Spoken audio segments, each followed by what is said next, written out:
खरंच लहान मुलांना वाहनांपासून दूर का ठेवलं पाहिजे, आज तुम्ही ही घटना पाहून विचार कराल। सोलापूर जिल्ह्यातील मोहोळ तालुक्यातील आष्टे गावच्या हद्दीत हा अपघात झाला। ऊसतोडीच्या फडात काम करताना आपल्या 4 वर्षाच्या बहिणीला कडेवर घेत मोठी बहीण नीता राठोड चालू ट्रॅक्टरवर चढत होती। लहान बहिणीला म्हणजेच अतिश्रीला घेऊन चढताना नीताचा पाय ट्रॅक्टरच्या गेअरवर पडला। यामुळे ट्रॅक्टर पुढे गेल्याने दोन्ही बहिणी खाली पडल्या। ट्रॅक्टर खाली आल्यानं दोन्ही बहिणी चालू असलेल्या ट्रॅक्टर दोघींच्या अंगावरून गेला।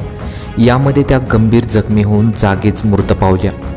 या प्रकरणी मुलींची आई शानुबाई राठोड यांनी ट्रॅक्टर चालक सुनील राठोड यांच्यावर स्वतःच्या ताब्यातील ट्रॅक्टर निष्काळजीपणे चालू ठेवून अपघातास कारणीभूत ठरल्याप्रकरणी मोहोळ पोलीस ठाण्यात गुन्हा दाखल केला।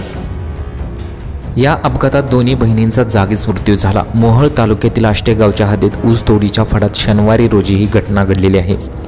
नीता राजू राठोड आणि अतिश्री राजू राठोड असं मृत झालेल्या 2 बहिणींची नावे आहेत। मोहोळ पोलिसांनी दिलेल्या माहितीनुसार या मुलींचे पालक त्यांच्या 5 मुली आणि 1 मुलगा अशा 8 जणांचा ऊसतोड मजुरी करून उदरनिर्वाह करतात।